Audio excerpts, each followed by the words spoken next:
Hi, I'm Sarah Marsh, and I represent the citizens of Ward 1 on the Fayetteville City Council. I'm here today to ask you to re-elect me for another 4-year term to keep serving our citizens and keep moving Fayetteville forward. I want to start by telling you just a little bit about me. I moved to Fayetteville when I was 15 years old and grew up in the Washington Willow Historic District. I went to Fayetteville High School and graduated in 1994 and then stayed in Fayetteville and chose to pursue my architectural education at the University of Arkansas. While there, I studied urban planning and worked with our Community Design Center on projects that focused in the Southeast Fayetteville area. And then I graduated with a professional degree of architecture and stayed in town and did my internship at Maurice Jennings and David McKee Architects. When it came time to forward my career, I started looking beyond Fayetteville because there were not a lot of career opportunities for young architects here at the time. And I wanted to live in a city that valued the environment and would enable me to not have a car. So I picked Seattle, and I moved there and worked for 8 years. Focusing on sustainable architecture and building large buildings that use less energy, less water, and that focused on using local materials and created healthy indoor environments. You know, the recession hit my industry hard, and it made me have to start looking for other careers. So I chose to continue my technical education at the New York Fashion Academy, where I studied couture apparel design.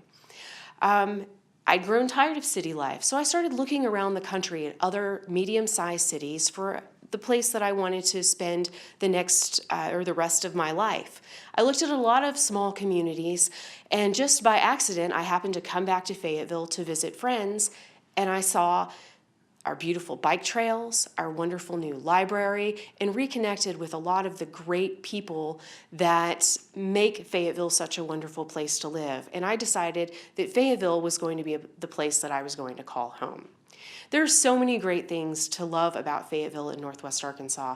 You can't beat our farmers market, the beauty of our landscape, our lovely parks and trails, our great culture that celebrates diversity and has just a huge range of different people and cultures and interests. It's a great town, and I love this city. One of the things that I also found here was a lack of employment opportunities, especially for young professionals. And as we see all these great graduates of our university, how can we get them to stay here instead of leaving? I saw a lack of public transit. When I moved here, I had to buy a car after having lived without one for 12 years. And for many people who are dealing with student loan debt or working low-wage jobs, having access to transit really helps with their personal economics, as well as for our aging baby boomer population. When it becomes harder and harder to drive at night or to drive at all, they need the mobility and the freedom of a good, connected, functional transit system, which we don't have yet. I also saw a fantastically beautiful environment, but it's clogged with plastic bags and a lot of waste, and there's a lot of stormwater runoff and some things that we could be doing better. And so that's why I decided to get involved in my community. And I started out by chairing the Fayetteville Forward Economic Accountability Council, their group, the Green Economy Group.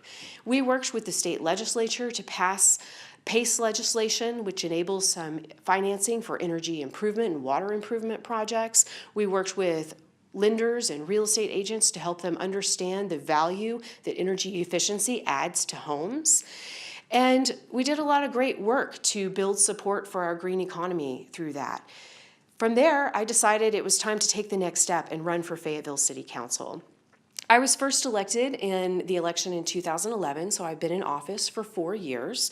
And for those of you who don't know much about the City Council, we are the legislative branch of your local government. I am the closest person to you, the closest elected official to you, and the person who you can actually call up or send an email to address your immediate needs in the community. We have 3 tools that we work with. The primary one is we control the budget. And so when I wanted to see more investment in sidewalks and transit, we were able to take the turnback money from the state road tax and devote that to sidewalks and trails and transit. And so now we've been able to triple funding for those important initiatives in our community. We also can pass resolutions which express support for an issue or direct staff. One of the first things that I did was run a resolution in opposition to the hog farm along the Buffalo River. You know, that's not in our jurisdiction, but it certainly affects our economy and our tourism base. And so that was an important thing for Fayetteville to take a stand on, and we did that. We also do resolutions to direct staff. And so one of the things I found when I got here is that we did not have an economic development plan. And so we passed a resolution asking staff to hire outside expertise and help us develop a plan for how we're going to move our economy forward. And we've done that, and we've developed the Fayetteville First Plan, and we've now adopted that and are implementing that. The other thing that we can do is ordinances, which these are laws.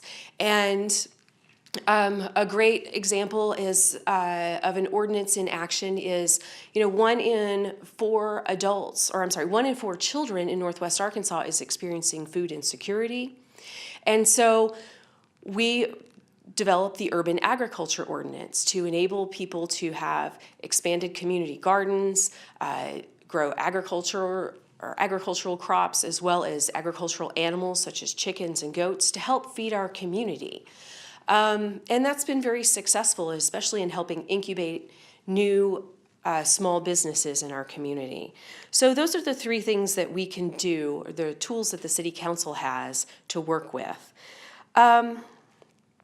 Moving forward, I want to talk a little bit about some of the things I've accomplished in the past 4 years. We've improved your fire and police protection. We've seen no increases in water, sewer, or trash rates. We've added many miles of multi-use trails and tripled funding for our sidewalk program.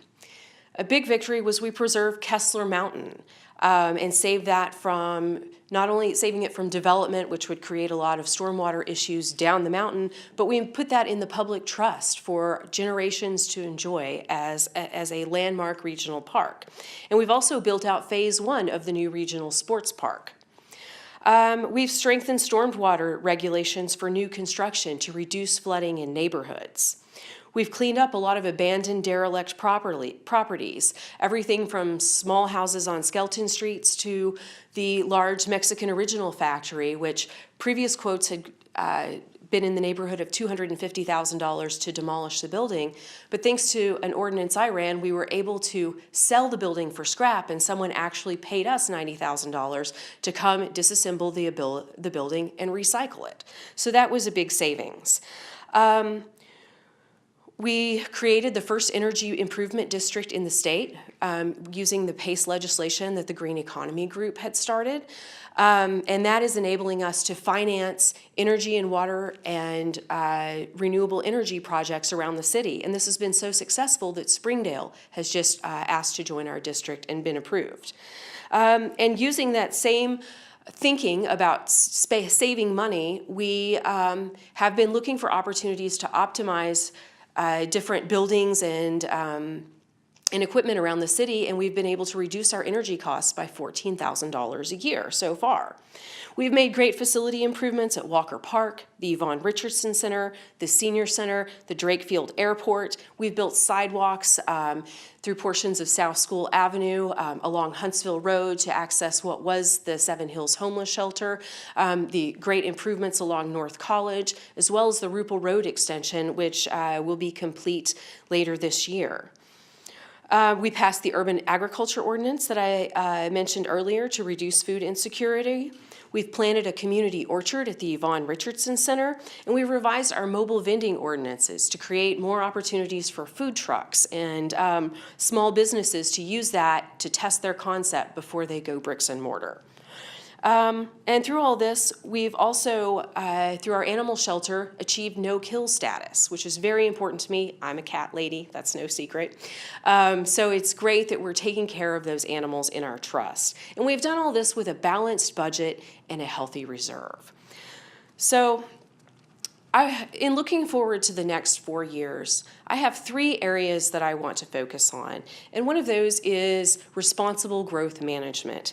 In addition to having a professional degree of architecture and being a leadership in energy and environmental design accredited professional, I've attended a lot of training on smart growth and community management strategies from the Congress for New Urbanism, the Urban Land Institute, the Community Design Center, the Small Developers Boot Camp, the National League of Cities, and the U.S. Green Building Council. So I feel like I'm very well prepared to implement these best management practices to help take our community to the next level. And let's use this infill and this exponential growth that we're seeing right now to build out the 2030 city plan that the citizens said that they want, that's going to prioritize appropriate infill, that we're going to make affordable housing a priority. In fact, last meeting we just committed $1 million to affordable housing development in the Walker Park neighborhood.